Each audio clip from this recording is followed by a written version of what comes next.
I don't think that one-hit wonder is a bad thing necessarily. One hit is better than zero hits. Exactly. How many artists don't have any hits at all? Welcome to Get to the Hook. I am your co-host, Charles Latibaudiere. And I'm your co-host, Eric Colley. So we are going to get right to the hook, and this week the hook is Shaboozey, a man who's got bars about a bar.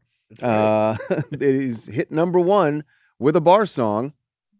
Everyone's been humming this song at some point or another in the last month. It's been a moment this year for sure. Yes. In fact, we've seen so many moments, so many videos of him like just owning the moment in a club, where there was something in Miami recently at Club 11 where he basically bought shots of whiskey for the entire bar. Right. Hundreds of shots of whiskey. But you may not want to spend all the money on those shots if you're Shaboozey, because what if he doesn't have another hit?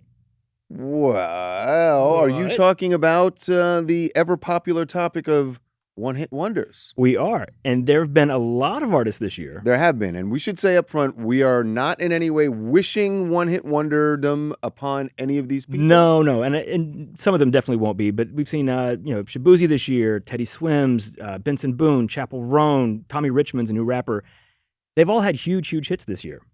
Will there be a second hit? It's almost like everybody wants to have their first hit, but if it's too big, it makes it in some ways harder to follow up that success. Right, it overshadows you. Right. Chappell Roan's already got some other songs doing pretty well. Some of them will definitely have some careers. These will be artists we'll see for years. Some of them may be a blip, and you never know.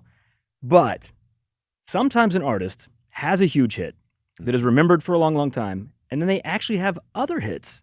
But nobody those remembers songs, it. So and they what you're think saying, they're a one-hit wonder. So you're saying that they're not actually one-hit wonders, but they are being, I was going to say credited or discredited, discredited as I'm going to say tagged, because I don't think that one-hit wonder is a bad thing necessarily. One hit is better than zero hits. Exactly. How many artists don't have any hits at all? Exactly. There's a lot more of those. Right. We just don't talk about them because we don't know about them. But so who are we talking about here? I'm bringing some justice, putting some respect on some names today. Well, I hate saying that, but all these people are all thought of as one-hit wonders. If you search any list of like the biggest one-hit wonders of all time, there are certain songs and artists you see over and over again. Apple Music actually has a playlist, and it's the official curated Apple list of 200 one-hit wonders. And I was looking at this playlist, and because I am, who I am, and I'm a weird nerd, I was like, nope. You started tearing the whole list apart. This is wrong. I got so mad. Wilson Phillips was on that list with Hold On. We just talked about this in our newsroom. Yeah, they're not. They had 3 number one hits on their debut album. There were 3 number one hits on that? Hold On, which is a song everybody knows. Hold On. You're in Love hit number 1. Release Me hit number 1. Impulsive went to number 4. That album had a lot of hits. They had 7 top 40 hits before they broke up. Yeah, they should not be. But people only remember Hold On, and I know that. So that's the tricky part of how do you define a hit? Top 10, top 20, top 40? Obviously top. Just how it's remembered by the culture. It should be top 10 at the minimum, and probably even top 20. So all these people we're going to talk about today, we got a list of folks to run down here. All of them had at least 2 top 20 singles. Sometimes they had top 10s. A couple of them had multiple number ones, and they are all thought of as one-hit wonders. And I am here to dispel that notion. So based on what you just said, then I think my metric of saying at least top 20 probably isn't true. But okay, we'll go down the list, and then the end I'll decide what the metric should be. Towards the end, we're going to talk about a couple that even the songs that they always are thought of as being a one-hit wonder for is not even their biggest hit. There's a couple of those, although that doesn't make 2 of them are on some weird technicalities. That doesn't I'm make have to explain, sense. but we'll get to it. All right. Let's start off with one of the granddaddies of one-hit wonders. Every time you look up a one-hit wonder list, this guy is on it, probably in the top 10, maybe top 5.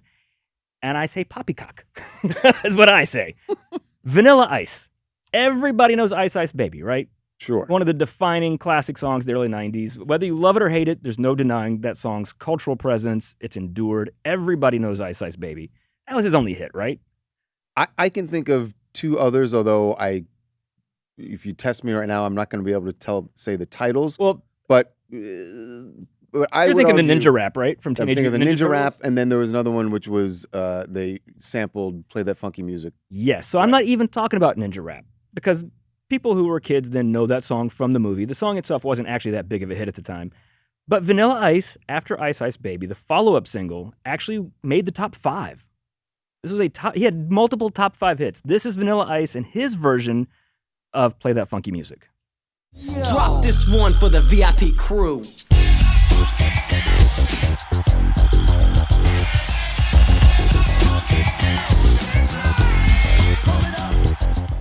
Eric, I want to say something. I'm not saying it's a good song or not. I have the utmost respect for you and your knowledge of the charts and of music, and I actually really appreciate your musical taste. But if you were going to suggest, and I don't care what the charts say. In fact, we'll get there's a phenomenon here that I think is the real reason that song was a top 5 hit. But that song is trash. I'm not saying it's a good song. I'm just comparing it to Ice Ice Baby. Yeah, okay, or comparing it to the original Play That Funky Music. Well, I'm definitely not doing that. By another one-hit wonder, Wild Cherry. And yet sometimes, when you have a really, really huge song like Ice Ice Baby, whatever you release next is going to... Exactly. But so many times if you see an act who has a number 1 or top 10 hit that's really big, they can maybe squeak another song to like number 35 or something. So technically they're not a one-hit wonder, but that song clearly was just, coasting in the wake of what came before. Right. But that dumb song, Play That Funky Music, to get to number 4, it had more going for it than just being the follow-up. As you often remind me, the success of a song on the charts is not just about the song, it's about whatever else was being... Sure. What was bubbling up at that point. Of course. So I'm going to guess that there was a lot of trash at that point. But it's just he was so big. His album To the Extreme was number 1 for like 3 or 4 months. He was...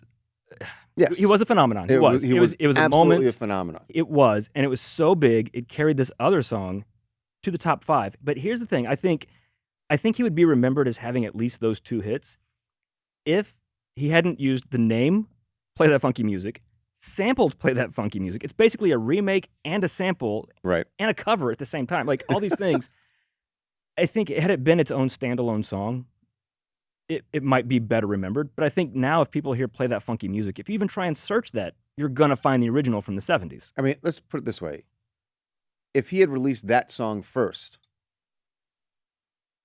does Ice Ice Baby get the same amount of attention? In other words, if the crappier song went first and everyone's like, oh, this guy is nothing. Probably not. Does Ice Ice Baby, would it have dragged down Ice Ice Baby? No, because I think that song was inevitable. Right. Ice Ice Baby was it was what it was. But I'm just saying, Vanilla Ice did have a second top 5 hit. He is not a one-hit wonder. He managed to do it kind of twice. It's just the other one's trash and forgotten. Look, hey, more credit to Vanilla Ice. He's still performing. He's still making money off those essentially that one song. 2 songs. Yeah.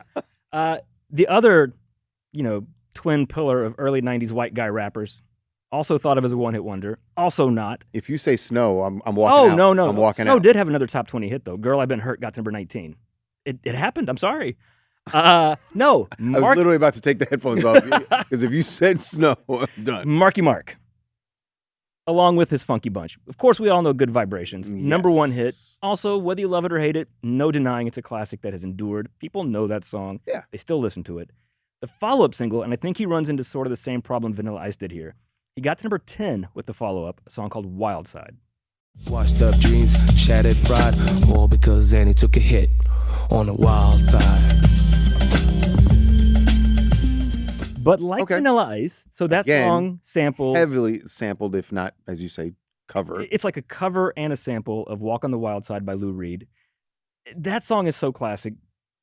The Mark Wahlberg version's sort of forgotten now.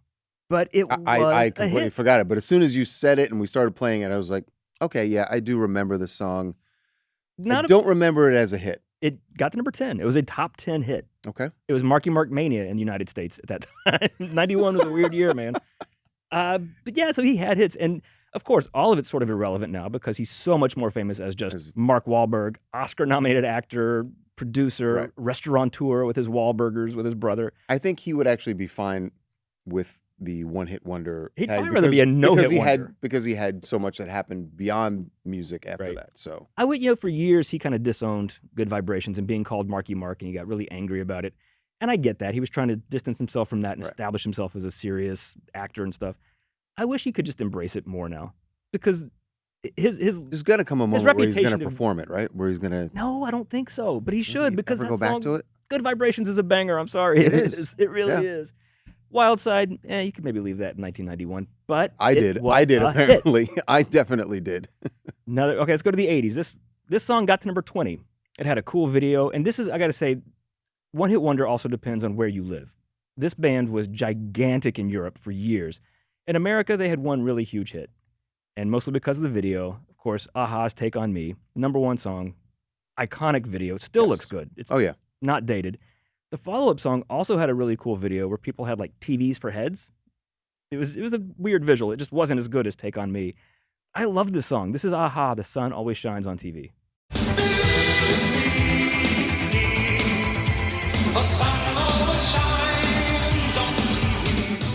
Not ringing any bells for you? Nope, not a single one. I've never heard that song Now, before you were in my listening to life. pop radio. And I in did. Early I 86. I absolutely was. I remember seeing this video on MTV. I remember hearing the song on the radio, and it got to number 20. It was a top 20 I'm hit. going to have to go look up the video, and maybe that'll trigger something. It's but not as the good as song- Take On Me, for But sure. maybe the visual will trigger something, but I don't know that. No. Yeah, but still, it got top 20. They had another hit that did pretty well for itself, and they are just Like I dismissed said. as a one-hit wonder. Top 20, clearly, at the beginning, You're I saying that said too. that top 20 would. Vanilla Ice was top 5, and you're dismissing that. Yeah. This is All right, I'm definitely dismissing top 20. there's some anti-Robert Van Winkle bias here that I am just No, not I'm comfortable with. Listen, I like Robert Van Winkle. He's a great guy. We've talked You to had him that on the album, show. didn't you? No, I did not. I did not either. No, I did have the 12-inch single, though. I might have had the single. I had the cassette 12-inch single. I was DJing at the time, so I kind of Sure. That's the only reason I had it. It had to be in my crate because Yep. kids Yep. were asking for it. Right. Lies. This band actually had 3 top 40 hits, but just they weren't as big as that first one. 1979, in the middle of like the disco heyday, Donna Summer and the Bee Gees are running the charts. The summer of 79, the biggest song of that whole year was My Sharona by the Knack. And then sort of set up sort of the new wave and rock that would be big in the Right. 80s, but not for the Knack themselves. They kind of faded away, but not before snagging a few other hits. The follow-up to My Sharona is a song called Good Girls Don't, and this got to number 11. You thought you heard us saying good girls don't. Good girls don't. I should be telling you good girls don't. But I had to. Yep, I remember that one. Yeah, it's a catchy song. It is. It was legitimately a hit. Okay, fell just short of the top 10. But still, number 11's pretty that's good. legit. But it's just not Was My Sharona. were they on the Apple list? They were. Okay, look, And see? you're shooting some holes in it, And definitely. then their next album had a song called Baby Talks Dirty that we'll do this another time because I love when bands rip themselves off. Because after Good Girls Don't, which is still a jangly pop song, but it doesn't immediately sound like My Sharona. Right. They you know, went back to the same sound. They're like, of let's My try Sharona. this again. And Baby Talks Dirty got to number 38. And that song is basically just My Sharona played sideways. It's so transparent what they were doing. That doesn't always work. This next one, I love this. This is 2 one-hit wonders who actually got a second top 10 hit. Okay. Of course, we know Carly Rae Jepsen, Call Me Maybe, Mhm. huge number 1 song. You remember Owl City? It was basically one guy did the song Fireflies Yeah. in 2009, also a number 1 hit. People think of them as one-hit wonders, but they teamed up for this song that hit the top 10 in 2012. This is Good Time.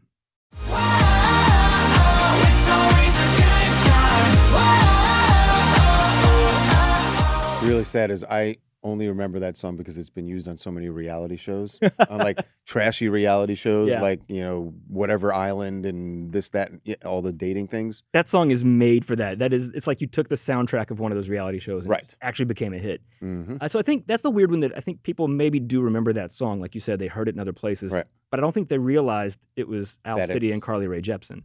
I never did. No. Yeah. So both of them had a second top 10 song, but are both remembered as one-hit wonders. And she's had a better career than Owl City, certainly. I think Carly Rae Jepsen's one of those people that didn't crank out a ton of huge pop hits like people thought they would, or she would, but she found her audience and they love her music. She can still fill up a decent-sized venue. Her album Emotion was critically respected. Her fans love it and consider it like a great, great record. So she can still, get people to come see her and have a very nice career. She just doesn't rack up big hits anymore. So justice for Carly Rae.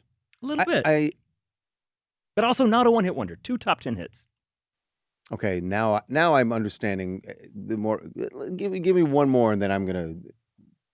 I think I understand what's happening here, What? and it's not about the charts anymore. But go ahead. Let's see what's our next example. Oh, you're one of your all-time favorite artists, Soulja Boy. Stop playing with my emotions, man. Of course, we all know "Crank That," Soulja Boy, "Superman That Hoe," which, fun fact, was the #1 song when TMZ on TV premiered. That was it, huh? That was the #1 song of the week. That was it. That's what we're paired with. Soulja Boy actually had four Yes. top 40 Oh, hits. He had a definitely. couple hits, but he also got back into the top 5 again with this song featuring the singer Sammy. This is "Kiss Me Through the Phone." I just wanna kiss you, but I can't right now, so baby, kiss me through the phone. Kiss me through the phone. I'll see you later on. Kiss me through the phone. Yeah, I like that song. It is a good song. I honestly, if Apple put him on that list, now they're just, come on. But for "Crank That," I think what hurts that song a bit is, and actually the part we just listened to, you didn't hear any Soulja Boy. That was all Sammy singing the hook. Right. Soulja Boy rapped the verses. People don't remember the verses; they remember that chorus, and it doesn't And sound so like he Soulja gets Boy. no- It's not. It's So he Sammy. gets no credit for it. So yeah, people think of that as not his song, but it was. He is the lead artist on it, featuring Sammy. Why are they? Did Apple put any criteria for? No, it's just, their and that's the list? thing. There's not always a criteria. It's just what people. I mean, remember. everybody has a different criteria. Sure. But that's ridiculous. Nobody, even people who are not fans of or I just think there are a lot of people who love to hate on Soulja Boy. That too. They don't actually know anything about it. But nobody would say he's obviously some people would because say he's a his one-hit other wonder. hits, he did have other hits for sure, but nothing was as big, not just chart wise, but just as a cultural moment as "Crank That." I would Everybody say- knows that song, that chorus, "Superman That Hoe." I mean, you like it. Even by the time that song came out, and then even when "Kiss Me Through the Phone" came out, I was already not really listening to terrestrial radio, and so I wasn't hearing a lot of new music. But I knew that song. Right, because So- and as Soulja Boy's argued for his place, his relevance in like bigger cultural history, "Crank That" was one of the first songs to kind of go internet viral, and that's what sent it to #1. This was before TikTok and all that, but it was a viral dance. It was a catchy song that bubbled up from that and took Right. off on iTunes. It was, in the modern sense of going viral, it was kind of one of the first songs to do that, and he sort of created that template that is still in place today. Right. And he doesn't really get credit for that, but Well, he should. He should. justice for all these artists because they accomplished more than I think they're given credit for. I'm not going to say justice for all of them. Well, maybe not. I will all say of them. justice for some of them. This not next all of them. one, honestly, and you're going to laugh at me, and I feel weird even saying Oh, this. I would never do that. Talking about justice for people and like importance, this wasn't just somebody who had more than one really huge viral hit. This is somebody that, in hindsight now, with over a decade looking back, was kind of represented a musical shift and a cultural shift in the world. Oh, wow. This is And wow. You've you're- really I teed know, this one up. I And mean, you're going to laugh at me, but well, I that was don't think I'm wrong here. It was a pretty robust intro there. So it. let's play a little bit of his second hit. You know his first song. I don't even have to tell you what it is. This is his other top 5 song, "Gentleman" by Psy. I'm a motherfucker gentleman.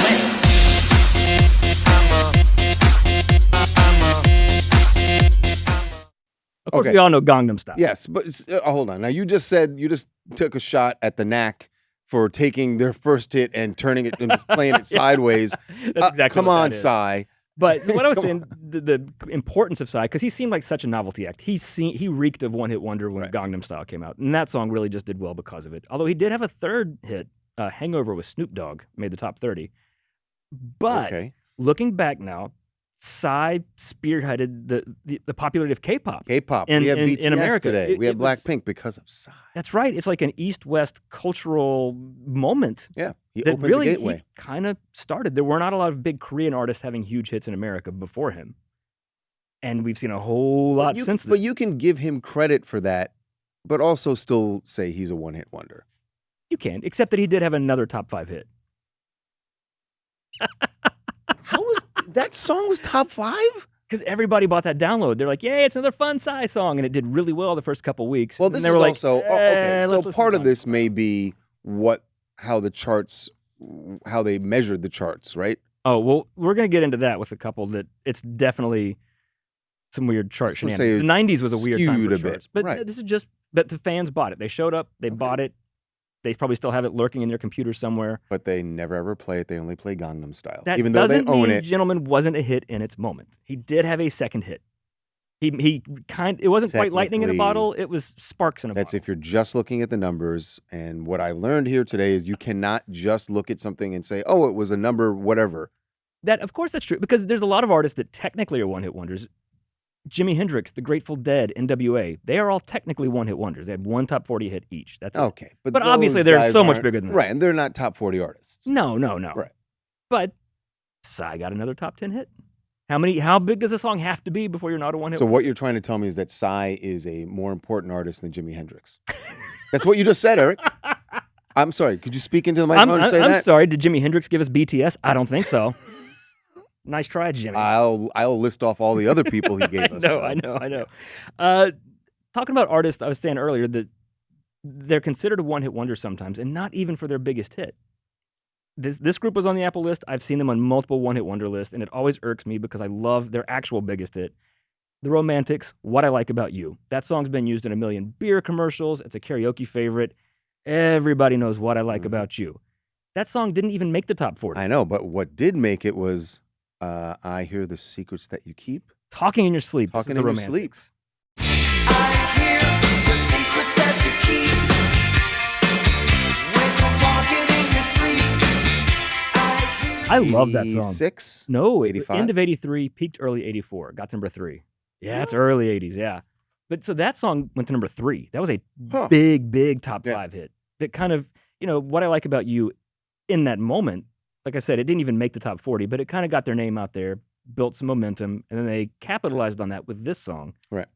But now this song's forgotten, and What I Like About You is considered their only hit. But this one was, and this isn't even just like a weird chart aberration kind of thing. This was a significantly bigger song at the time on radio, on MTV, sales. It was just a bigger hit. I agree. And people don't even consider it a hit because they had that other one that was in a beer commercial. I'm really in between on my ruling on the Romantics. I love that song. I agree. I call them at least 2-hit wonder. I don't really love What I Like About You. Don't at me, as they say. Yeah. I don't either. What I I Like find About it You. kind of annoying. It sounds like a beer Just commercial to me. Very pedantic, sort of like, I don't know. Yeah, you hold me tight. I never loved that song. It's like new wave Bob Dylan. I never kind of really got into it. And the part where he just goes, what is this? But what I like, or Talking in Your Sleep, that is a Legit. pop jam. I love that Yeah. song. It's catchy. I loved it as a kid. All right. so- But like I'm saying, that's why I still would kind of say they're one-hit wonder, just the But for that different hit. song, not but the- for that hit. Right. But if you have to argue what their one hit is, then clearly they have at least 2.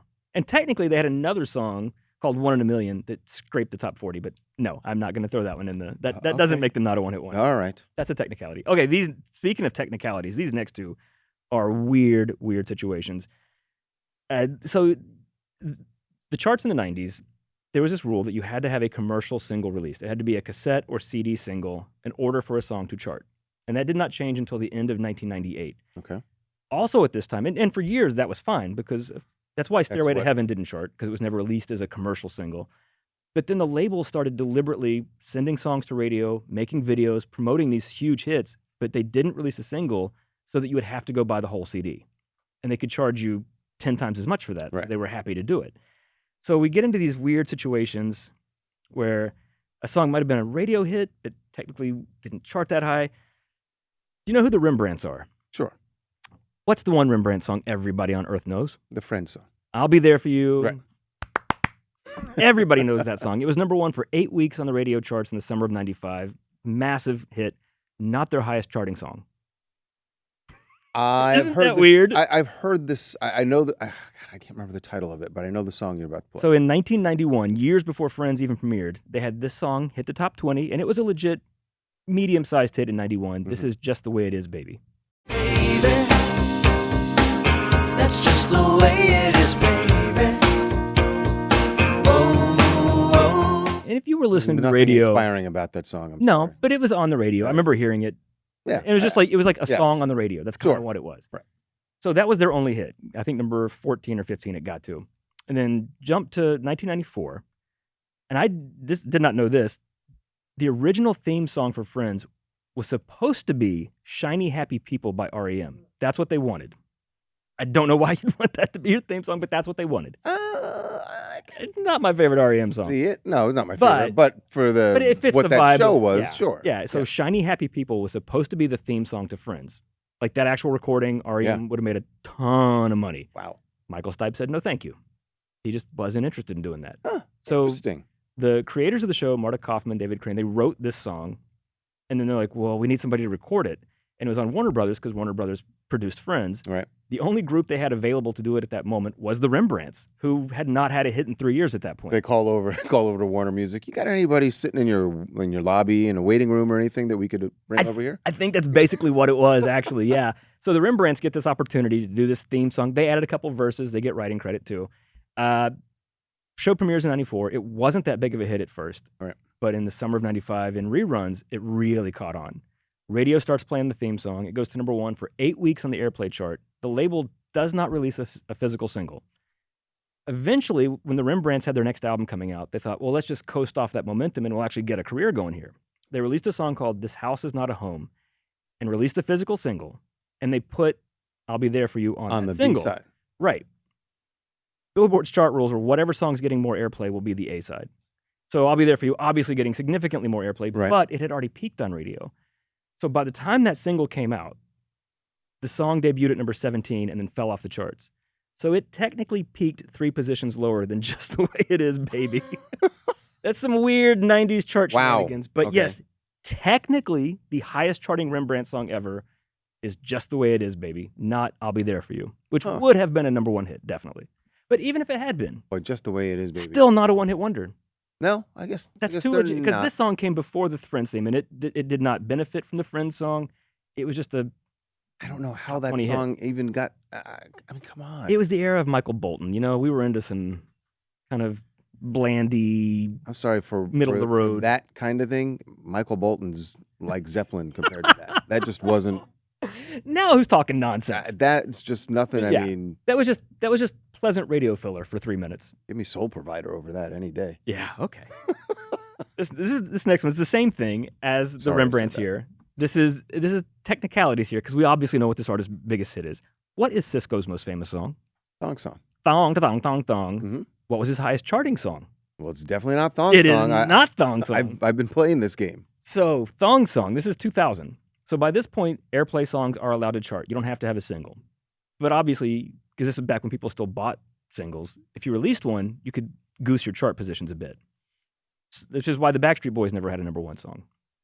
They didn't release singles. It was if they did, it Right, was- because they were just doing albums. like Okay. I Want It That Way only got to number 6 because they didn't release a single, but they sold 1 million albums in a week. Right. So, Thong Song is a radio hit, 2000, gets number 3 just because of how much it was played. Because anybody who is alive and remembers the radio in 2000 knows that song was inescapable. Mhm. Gets number 3. And they're like, you know what? We don't want Cisco to be a one-hit wonder. Which, by the way, he was the lead singer of the group Drew Hill, who had a bunch of hits.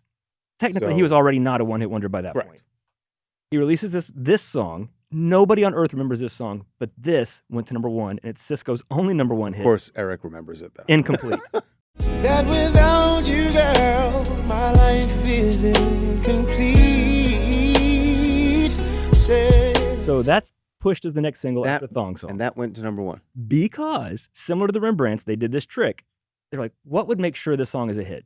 They release a CD single, and if you look at the cover of it, includes Thong Song Uncensored featuring Foxy Brown. They put on a remix of Thong Song. Man, to there's fool some people into buying the single. shenanigans going So- on in so this business. Kids hear Thong Song, they go to the record store, they see, oh, a Cisco song, and Thong Song's written really big on top of it. Let me scoop that up. It's actually slightly bigger than Incomplete on the single artwork if you look Right. at it.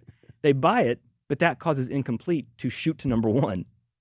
So, they're like, all right, Cisco's got a number 1 hit. You're right. and I'm looking Thong at the Song. cover art. It's ridiculous. Like You the think that two was the things Thong that Song jump single. out are Cisco and Thong Song. I don't even see Incomplete includes. Yeah, you it's- kind of see Foxy Brown, but Yeah. They fooled us. They Wow. just fooled us all, and Cisco got a number 1 hit that wasn't Thong Song. well, What Kudos to are these Cisco. weird shenanigans? I just again, I still don't think Cisco should have been, even without the shenanigans behind Yeah. it, shouldn't have been on, like you said, because of Drew Hill. Drew Hill. He was the Should lead not singer have of been group on that had a lot of one-hit hits. wonder Right. list. So shame on you, Apple. That was Yeah. that's not right. You did him dirty. Yeah. What I've discovered here, Eric, is this: one-hit wonder. In order to not be a one-hit wonder, it is not. I get it that technically you're not but Yeah. 2 hits is not enough. Maybe 3 breaks you out of it, depending on how big they are. Or what about 17? Does 17 hits make you not Yes, one hit wonder? 17 would break. Not you. according to Apple Music and Stop a it. whole lot Stop of lists. it. We're getting to 2 No. artists. These last 2. These are the 2 that actually really annoy me because I get they have These one were particular probably- song. These were probably the 2 that made you decide that this is what you wanted to do. Oh, I've actually had oddly multiple people in my life refer to the last artist we're going to talk about as the biggest one hit wonder of all time, and I don't know why it bothers me, but it does because I'm sad and pitiful. But all right, first, we all know what Rickrolling is.